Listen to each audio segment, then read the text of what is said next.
Birth is completely unpredictable. It's not scripted. And the choices that you make and the education that you do and knowledge that you gather is your initiation into parenthood. Choose your team, do the work. You're doing it not only for yourself, but for your baby. Lori, you are all about the village, all about the community, right? Mm-hmm. Can you share with the listeners just kind of how your reach is and who you're connected to, how you're bringing it all together to empower the women here? Well, I am such a big woman supporting woman kind of a person. Yes. And I think when we work together as a team and the village and in a collaborative model of care, which I like to call it, is the people that we work with thrive. And not one person can be your everything. And we all have different roles to play. And go see Danica for fertility, for acupuncture. Like maybe you see this person for pelvic floor. I'll be the doula. This person, can be the midwife or the OB, the lactation person. And we work together as a team. It's like it takes the pressure off of all of us. But yet we're like this team, and the people feel so incredibly supported when you work in that model of care. Yeah. It takes us back to the traditional ways of being, even mm-hmm. though we're modern women, that innate desire to be in community mm-hmm. may not even be recognized. But then once you get in and you have all these different women supporting you and then you feel it, there is a calming to the nervous system that really you can't create on your own. Yeah. And I think it's also like when your team really likes each other and trusts mm-hmm. each other and supports each other and respects each other, there's a safety and an excitement. And, right. I think there's so many, I like to live in this, I like it, abundance consciousness, which mm-hmm. is, there's room for all of us to shine and we're better together. Yeah, 100%. So, yeah. I think we had so much of the scarcity model that it's very refreshing to mm-hmm. be reminded that abundance is an option too. Yes. I did ask you right before we started rolling, you're an Aquarius, and that is the natural networker, mm-hmm. right? And the communicator and the one who thinks outside the box. So you just have so many different ways of helping the women. You have the wellness approach. You have the spirituality, nutrition. What is the one that pulls your heart the strongest, would you say? I was just talking to somebody about this yesterday, a doula that I was mentoring, where I can play a lot of different parts. I show up for people, whatever they need. So if they need more of like the maternal aspect, I bring that. If they need more of a coach, I bring that. If they are like really need a lot more hands-on with nutrition and supplements and all that kind of stuff. So, or like they're going through a lot of emotional stuff, I can show up. So it really depends what people need. But my big thing is really empowering other women, helping them find their own power, helping support them to make choices that feel right for them, helping them find their truth and then like expressing it and all that stuff. So, and that's what I like to. You also have an artistic bend, right? Like photography and capturing the moment. I follow you on Instagram and I've seen some of these things that take my breath away, make me cry, and you see the moment, like you're capturing where it all comes together in that moment where the child is born. And whether it's in a hospital, in a home birth, water birth in their living room, it's just a magical time. But what were we saying before we started filming about how, with respect to the birth plan, you can't really... Birth is completely like, it's unpredictable. It's not scripted. Not scripted mm-hmm. at all. And whatever the attachment we have to how it goes down, the more that we're attached to that, what do you think happens when you get rigid? You don't open. It's I always call it like a birth intention. I always say, what's your birth intention? And they'll say, well, I'd like to really not get an epidural and like really feel it. And, I work on their reason why, like, what's your reason why? Because that's what's going to be driving. Mm-hmm. And then we work towards it, but we also leave room for flexibility because, we never know. You can't predict it, which can cause, as you know, because you work with a lot of pregnant people, can cause a lot of that anticipatory anxiety, because it's like people are trying to make peace with, or trying to like, make peace with the great unknown. Yeah. Or if they've struggled to conceive and they used science and technology, then the birth, they want it to be as natural as possible because their conception may not have been. And so just like coming into fertility and conceiving is the culmination point of various different losses, perceived losses along the way, the birth is I don't think there could be another bigger moment than the birth moment. That's the culmination point, right? Yeah. Well, yeah, it's the birth of them as mothers, right? It's the birth of them as parents. But I've seen that too, where people have used science to get pregnant. They're like, it's been so medicalized and this, and I just want to like reconnect with my body. They feel disconnected from their body. I want to feel things. I want to like see what my body's capable of. And sometimes they've lost that trust. So we work really hard on finding that again. And then once they can connect with that during their birth, it bursts them anew because they've connected with something else. Yes, it does. I've seen it be like they're struggling to get pregnant, stay pregnant. They may struggle during the pregnancy or at the time of the birth, or it's like latching on or mothering, or some combination. But those are the 5 things. And I like to tell some of my women that are nervous when they're about to give birth, where I say like, no, the hardest part, you already did that. Your body's going to surprise you with this, or the herbs that you took to get pregnant and through the pregnancy is going to help with an abundant milk supply. You'll know how to do it. Like this process can be empowering and it can also be deflating and the whole gamut, right? It can be a lot of everything. Yeah. When you are, I think one of the things that unites the two of us is we're all about the transformation, right? For these patients. When you start with them, it's about approximately what week in their pregnancy? Usually on average. People literally find out they're pregnant, like take a pregnancy test and call me. Get on the phone. Yeah, like I'm booked through the year. Yeah. Like I can't take another birth through December right now. People are starting to reach out to me for January. Because I don't just do the birth, I do the whole pregnancy. I like to support them and build a really deep relationship with my clients because, as you know, birth is it's the most intimate thing you could possibly do with somebody. I see people at their most powerful and their most vulnerable. Yeah. And for me to hold space for them in whatever way they need me to be, like I want to know them. Because the way you do life is the way you do birth.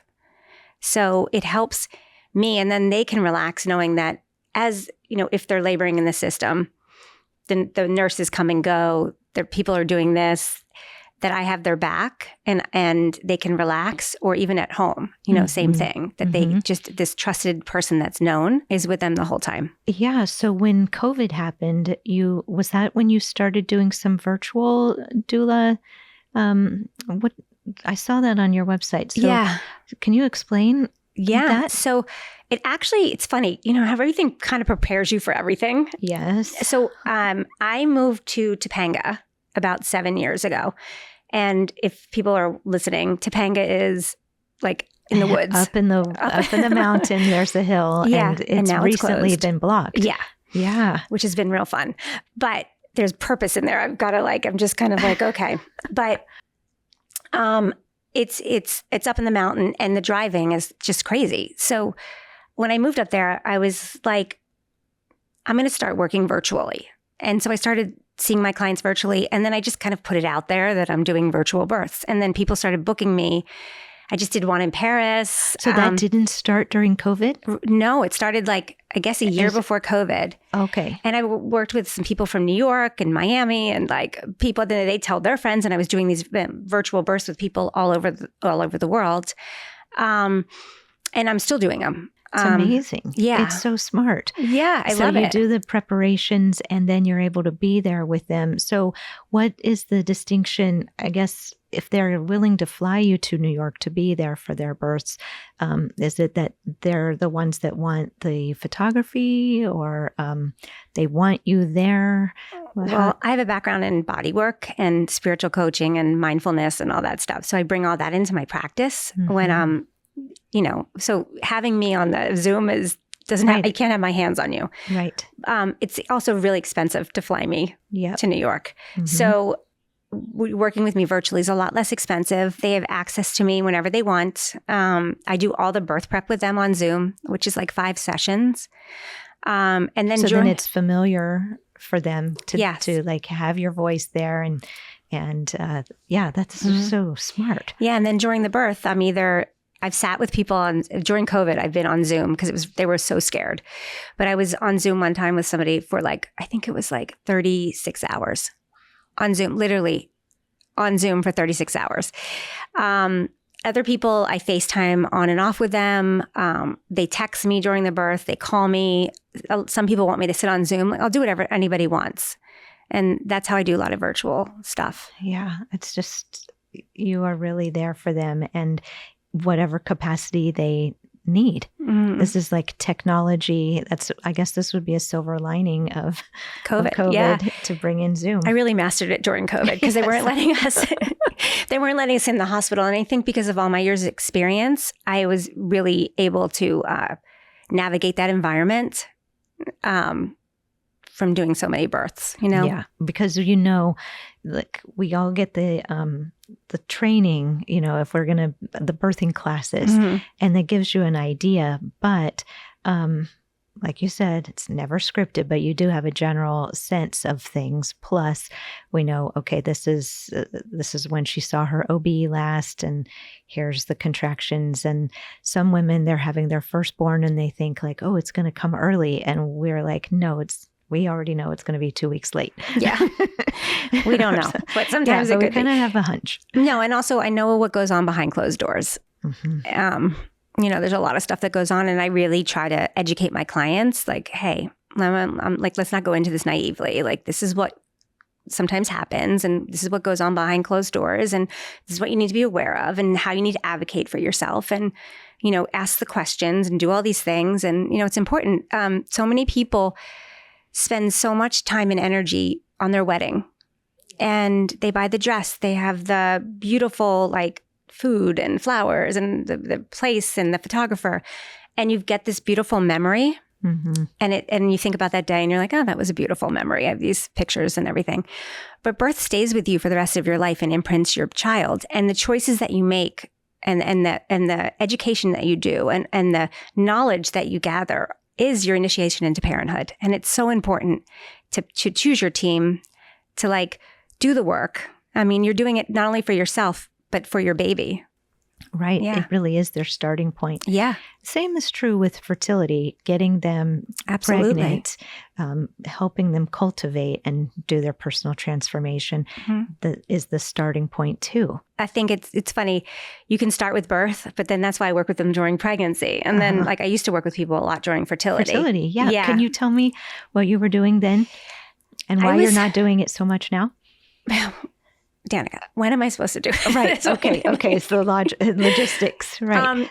If you were please work with this person, this is why I would do it for you. Oh. But so I was working with a lot of people during fertility that were more because as you know, if you're not getting pregnant and you want it so badly, it can be like a domino effect. Snowball effect. Yeah. For sure. And it overtakes your whole life. And then it causes stress, and the stress causes depression. And then it's like the elephant in the room where it sucks the life out of your life. It sucks everything out of your life. So what I was doing was moving a lot of energy through the body with this. The body work? More, it's this yoga, this transformational yoga I put together, which is a lot of, Ivy actually she's taken my class before when I used to teach, but it was, I would move a lot of energy through the second chakra, which is the reproductive. Is it kind of like Kundalini? No. It's like breath work and chakra movements and yin and restorative yoga. And And I'd be like, breathe in this, breathe out that. And we'd have all this talk. And then all of a sudden there would be like I would take them so into their body almost somatically, not even knowing I was doing it. And they'd hear a word or see a block. And it would be like, I'm afraid to get pregnant because I'm scared to turn into my parents. And then we do like coaching work on it. Okay. And then they would be like, oh my God, I'm pregnant after 3 years of trying. Right. Because it removes those weeds from the garden. Yes. Metaphorical. Yes. Yeah. Exactly. Okay. And then we put in a little sunshine and pluck those weeds. So I was doing a lot of that.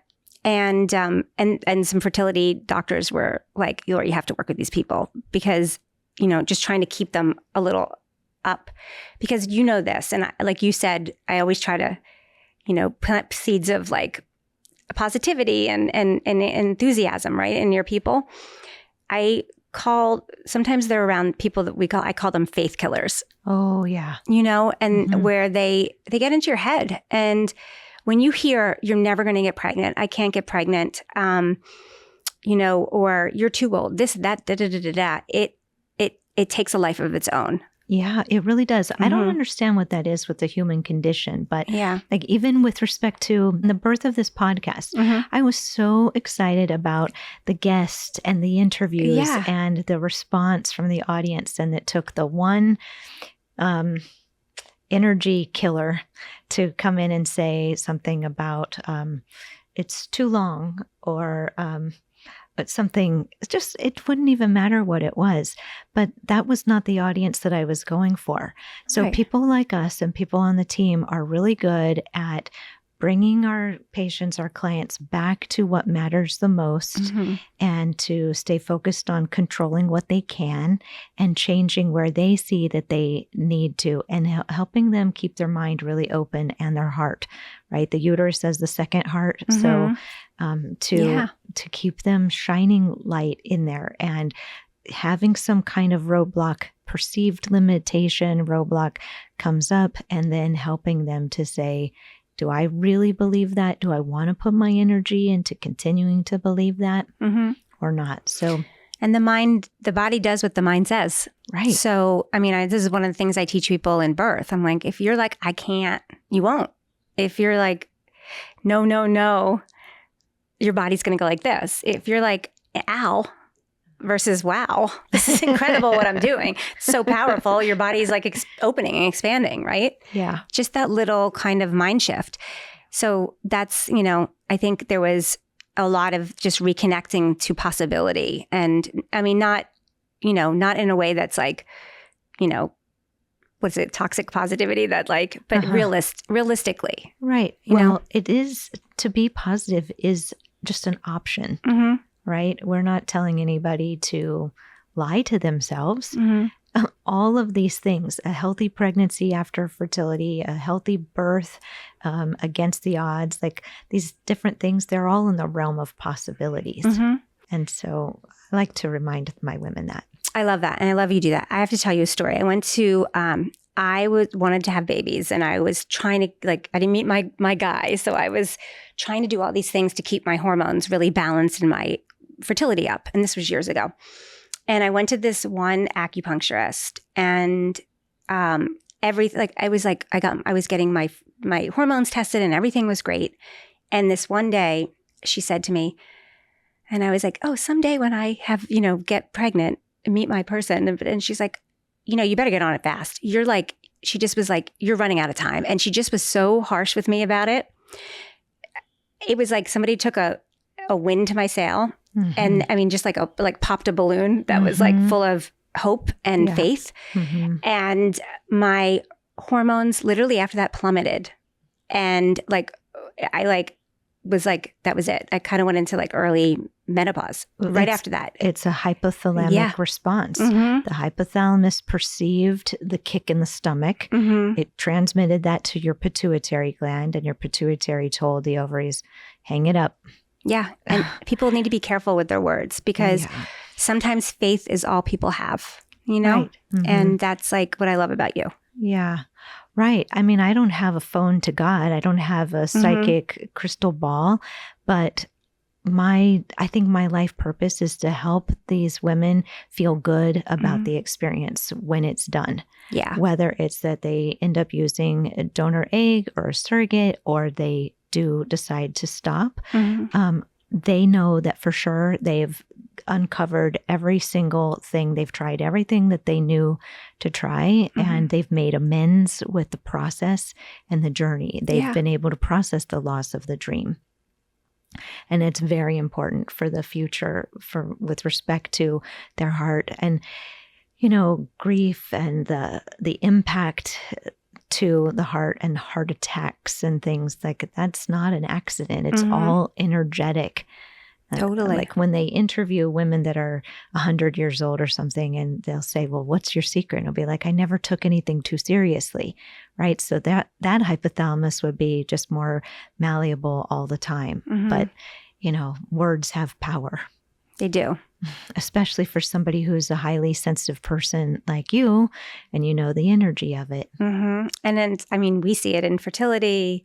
We see it, through the grooming and the gaslighting and stuff that goes on in the medical world. And you mean that it's always the egg's fault? It's always that you have bad eggs is the argument? Like that's...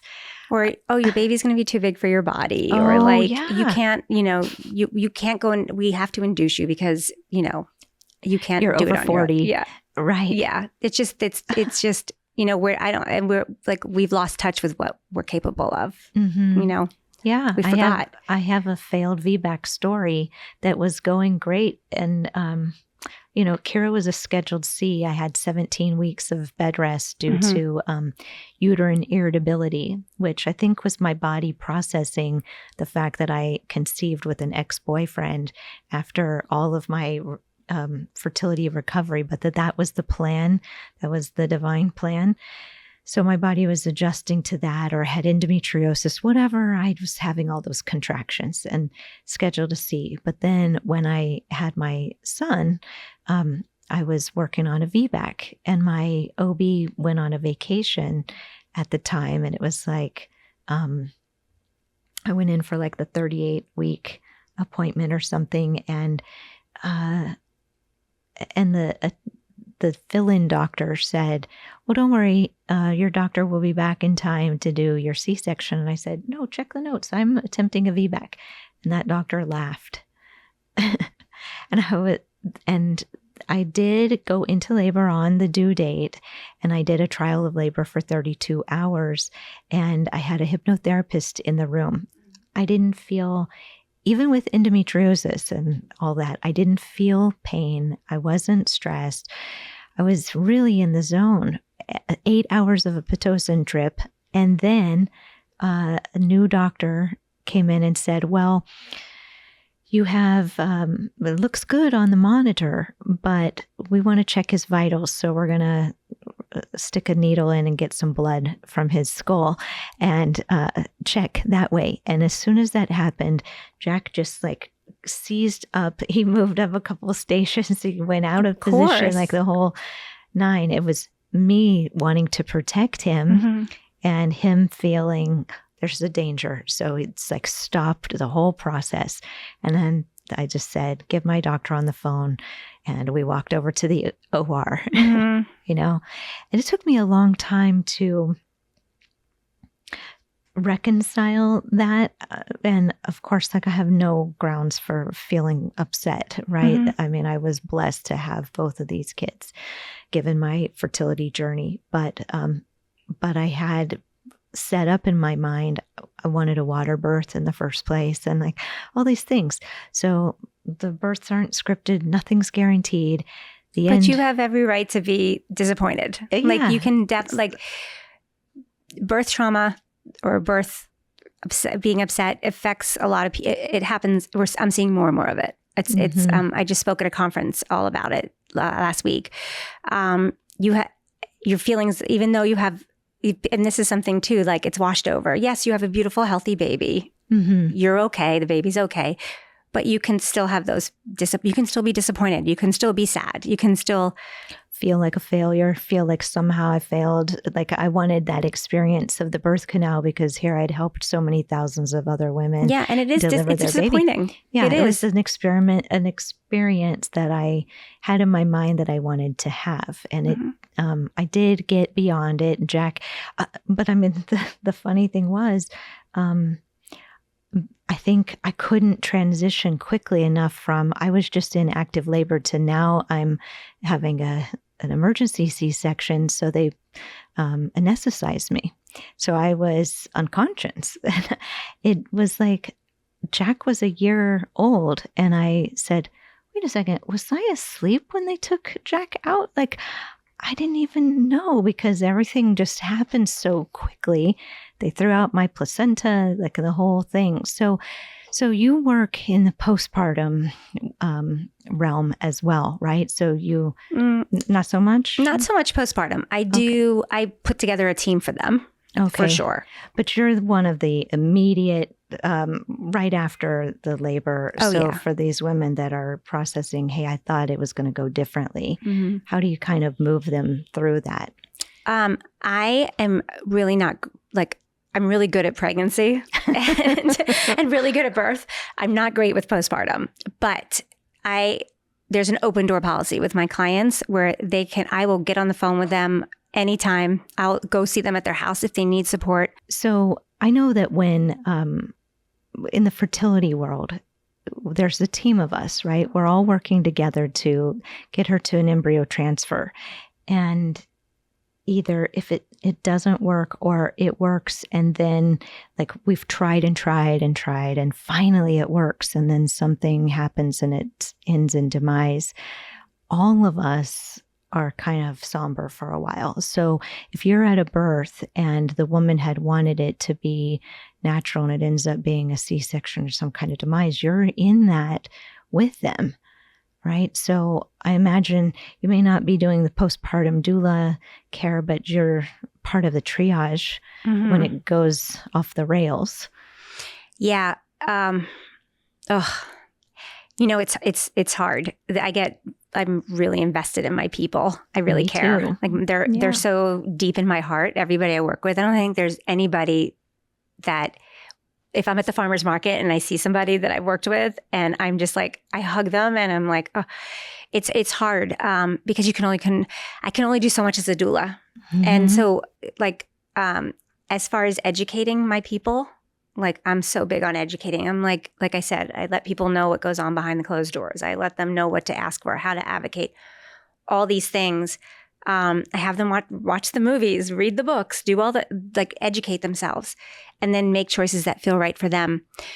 And sometimes people make their choices and you're like, oh, and it's not my body. I'll never tell somebody what to do with their body. And then other times I've seen things where I'm just like, you die inside because you know that.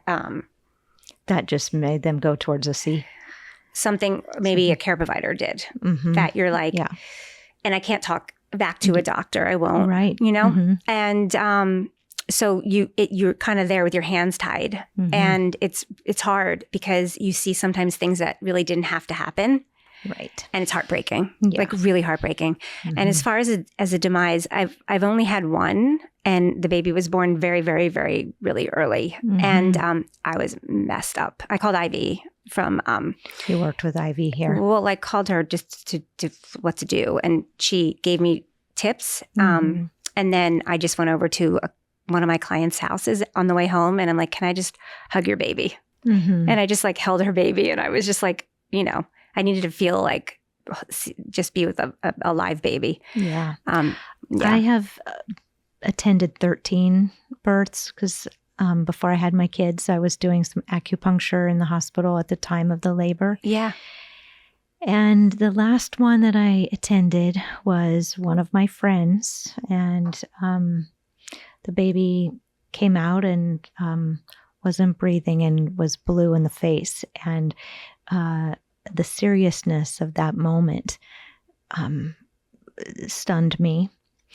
luckily, they got things going. Baby is okay. She's 20 years old now. But, it is precious, these lives, and so much goes into them. And we all do our best. But just kudos to you for all of these that you attend and how you help prepare the moms so that these kinds of things don't happen, so that they understand here's what's supposed to happen, and this is how, because the more that the women know what to expect in that moment, then they're less like hit blindsided and stuff, and then they can draw from, oh, that story I heard before or whatever, like they, you know what I'm saying? Yeah. I think there's two. It's if they don't know they have all these choices and options, they don't have any. And if they don't know how to ask the questions and what might be presented to them, these are when you're birthing in the system. At home births, I don't have to, we don't worry about any, you know what I mean? Because we're all on the same team and we let the process unfold naturally. Can we talk about the water births a little bit? Yeah. Because I didn't get one. And I know there's probably so many listeners that wish they could get one or had to get to that point, or that they would have been able to have that chance. What could you say about that? Having attended thousands of water births? How many? Or I wouldn't say thousands of water. Okay. I've done about over 1,500 births, but not all were water births. Being birthed in the water is beautiful. It's they're birthed into where they came from. They're in water, so it's a really gentle entry into the world where these babies really don't even know they're born, and it helps. Water is we call it an aquadural, because it's a natural painkiller. Yeah. So it helps with pain with the birthing, mother, and it also helps soften and relax the perineum to prevent and minimize tearing. And it's the buoyancy of the water can helps with that. Sometimes the buoyancy can help not let the baby drop as much. So I usually wait to put them in there until the baby's really engaged in the pelvis. But yeah, it's just such a gentle entry, and yeah. And it's warm, but just the whole nine. And the husband can be in there too. It's they can be in there. We all just kind of, it's just beautiful. It's I always like to put a little some flowers in the tub. And, it's dimly lit. Yeah. It's a very different experience having a home birth. And I think there's a big misconception about home versus hospital. Look, home birth is not for everybody. I just want to say that. But these midwives are incredible with what they can do at home, with hemorrhaging, with resuscitating babies in such a gentle way, where I've watched them resuscitate a baby on the mom because they know being skin to skin is going to help stabilize the baby and stabilize the mom.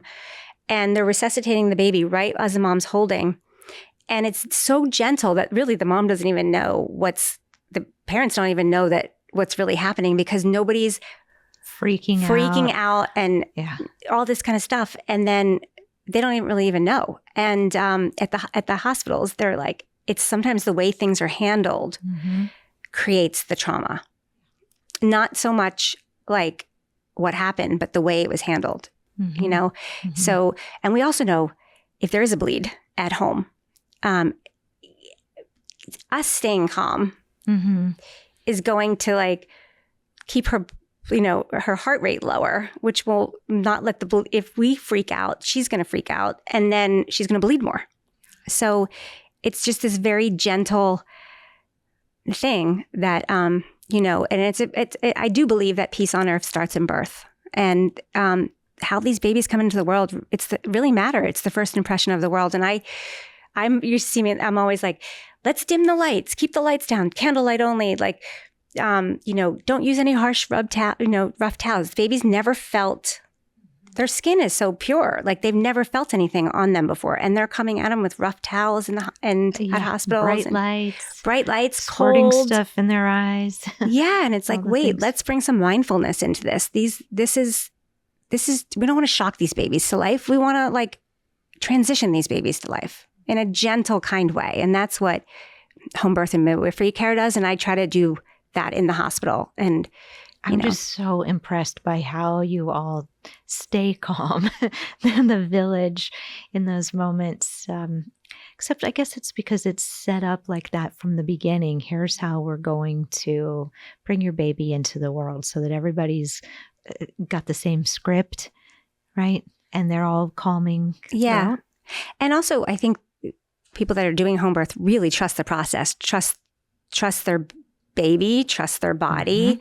They don't want to be hooked up to a bunch of things. They don't want to be like, they want more freedom and more autonomy over their own body and their birth. And I've noticed some of the hospitals here, they're doing such a better job in supporting these women. And I actually went to one of the hospitals I work at the other day, and I was just like, I have to tell you, I've noticed, because a lot of my clients do want to try to, go unmedicated. A lot of my clients get epidurals too, but they've been so much better about like getting out of the way and just letting it unfold instead of trying to make it happen. So I think we have a lot of work to do, but it's happening. It's starting to shift. For sure it is. So if they're a patient that is afraid of the pain, you're there to kind of give them the message of it's all okay if we're doing an epidural. Yeah. If my clients want epidurals, they get epidurals. I try to get them as far as they can, because when they can get a little further, it can take a first-time mom 24 hours just to get to that active labor. But by active labor, the hormones of labor have kicked in. The baby's more engaged in the pelvis. We've used gravity. And then they're not just lying there for forever. So they get epidurals. And a lot of it is rethinking the pain, is working with the pain. It's changing your focus around it, embracing it, and using, I do body work and breath work and, mindset exercises and all these things, and come with a bunch of tools and different things that help manage that. So, but I don't think there's a prize. If you if you want an epidural or need one, you get one. It's your birth. It's your body. You do what you need to do. Right. Yeah. It's such a process. I do, I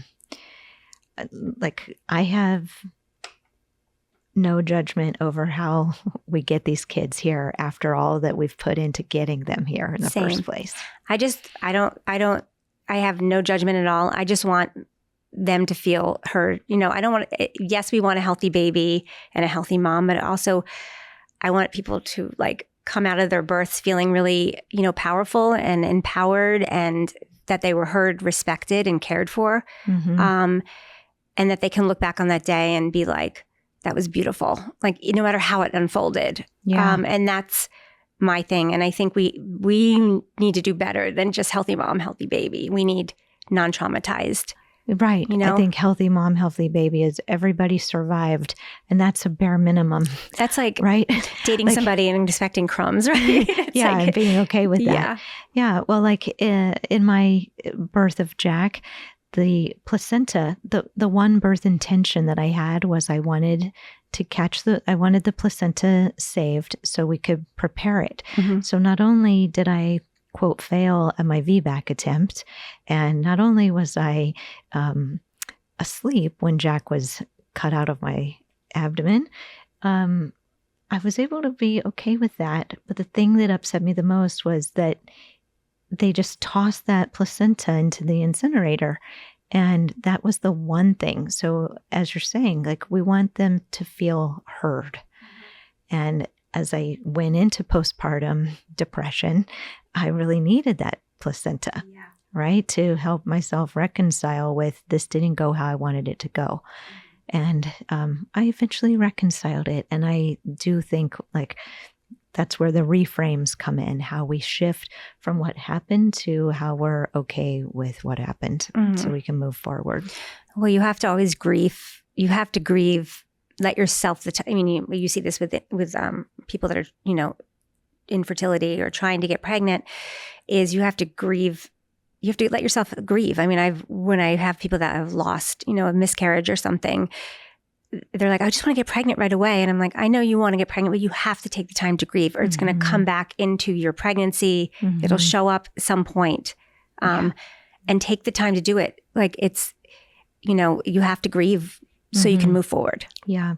When they miscarry, they almost always say, okay, I want to do it again. And I think that's because all the pregnancy hormones are still in their system and they're still remembering what it was like to feel nauseated or to feel kicks or whatever. And so when it does shift, it's really not natural for them to say, oh, now I want to take 3 months or now I want to take 6 months and wait.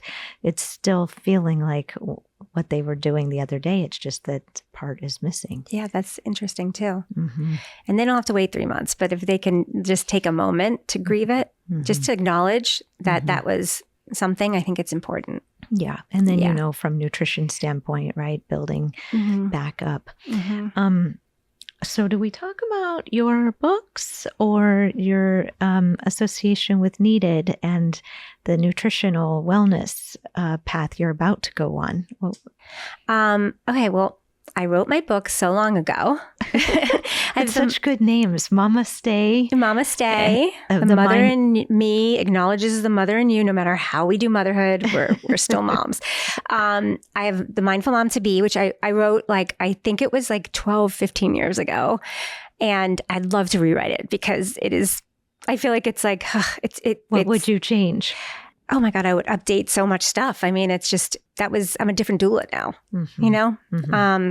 You always evolve and grow and change. And who I am today is not even who I'll be in a year from now with my practice, And then I have the Doula deck, which that one is the most recent one. That is a deck of cards that is broken up into 3 piles. One's for pregnancy, the other one is birth, and the last one is postpartum. And it's just a bunch of mindful practices and inspirational quotes and, affirmations and journal work and things to ponder that just help you through the journey. And you just pick a card like you would a tarot card deck. And so beautiful. Yeah, they came out really pretty. I worked with Chronicle Books and they just did a beautiful job. They're so great with art and everything.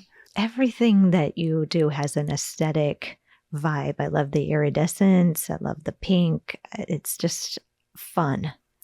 Yeah, I like colors. I'm like a color. That's why it's so funny. I'm in natural colors today because this is if you hung out with me a lot, you would be like, huh, this is so funny. What are you doing in this brown? So Needed. I just started with Needed. Needed is an incredible women's health perinatal supplement company. And the owners, Ryan and Juliet, are just incredible. They're so smart. And I'm so passionate.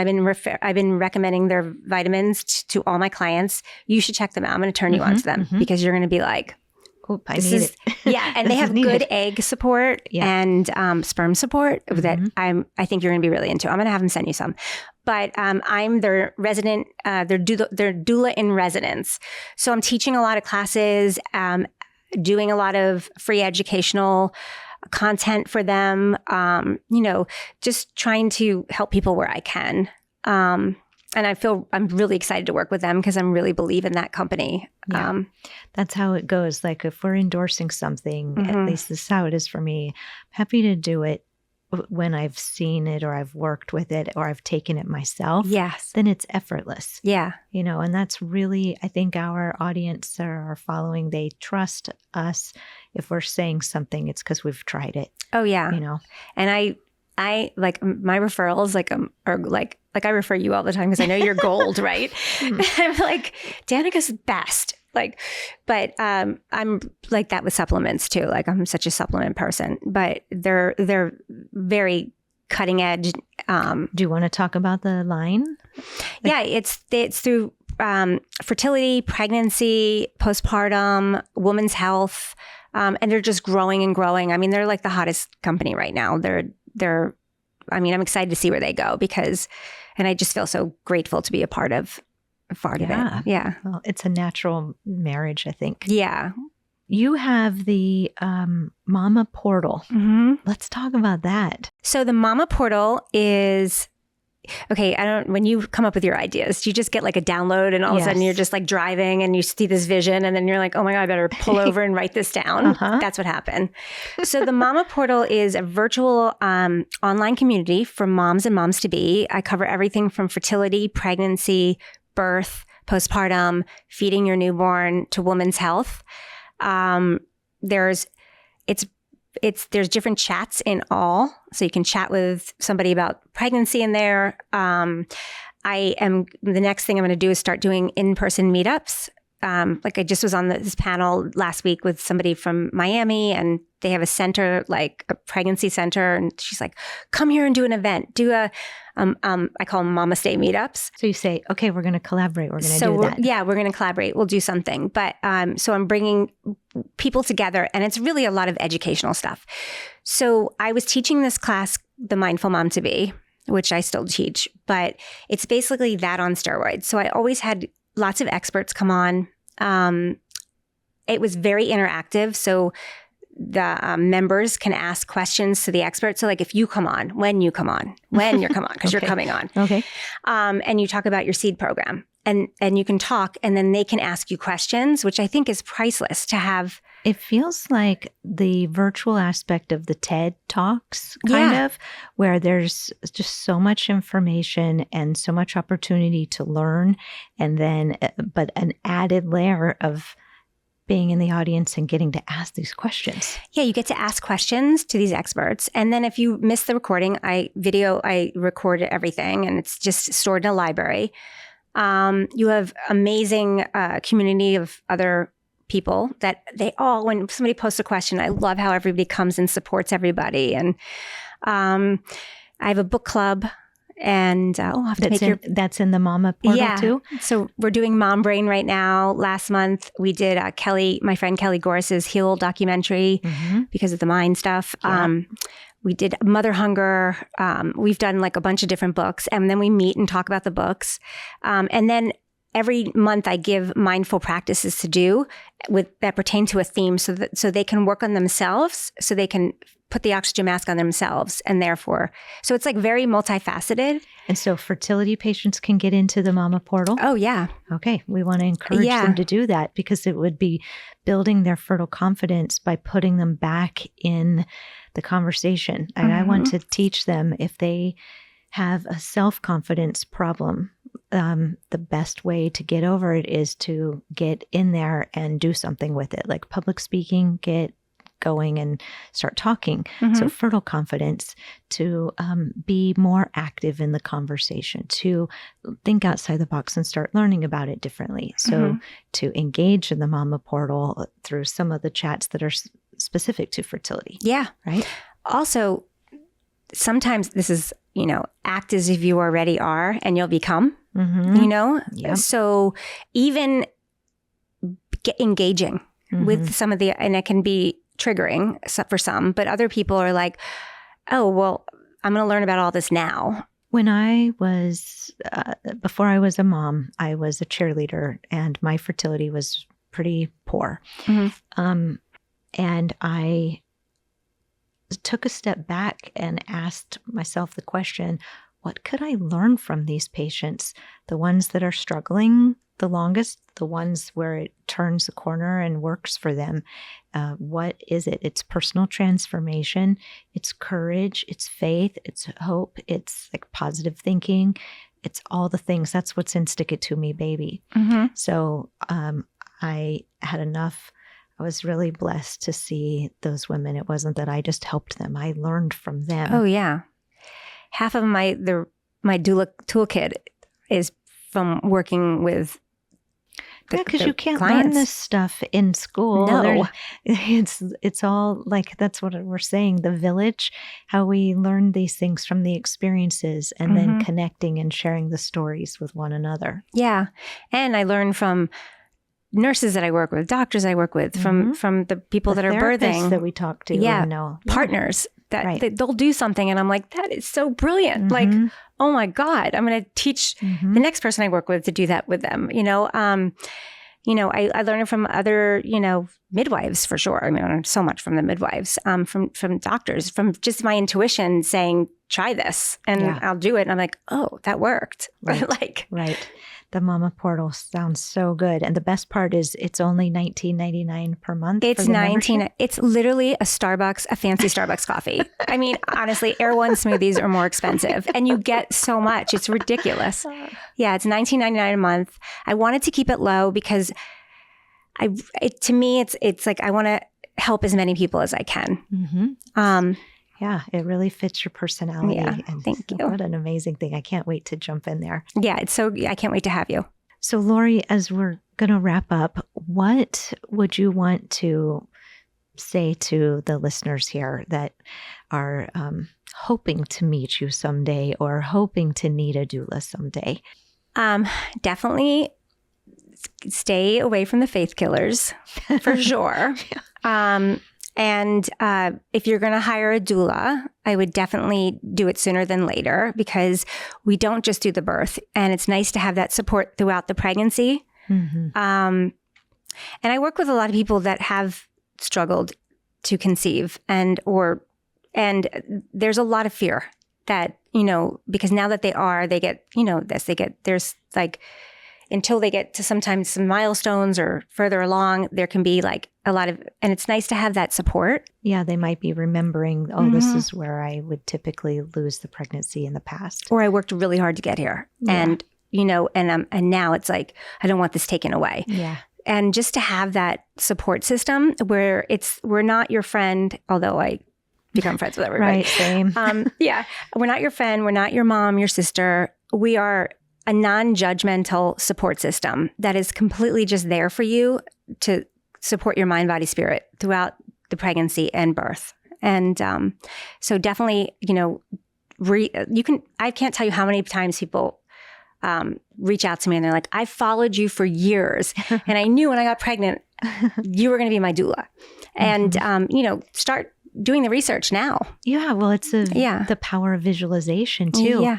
Seeing those births and seeing themselves in that position, potentially move them towards it. Yeah. Right. We choose to believe that. Yeah. And I think the energy that not all, like a lot of those births on my thing are just reposted, but I put out there what I'm attracted to. And then or I put out who I am and, my message, and I pull in those kind of people from that place of authenticity, right? Exactly. Yeah. Yeah. It's a vibration, right? So you have that vibration of female power, and that then you're going to get those people that either need that and you can give it to them, or that they're going to bring it and be reminding you of why you do the work that you do. Well, I think they all have it. They just need to sometimes, like, I can help them access it, but they just have to be sometimes reminded of who they are. Mm-hmm. Yeah, 100%. Yeah. Well, so how would one find you? My Instagram is LBreggy, LBREGGY. My website, is Lori, LORI, Bregman, BREGMAN at LoriBregman.com. And I guess those are two of the places to find me. Yeah. Yeah. You're easy to find. I'm easy to find. And worth looking into, worth finding. Oh, thank you.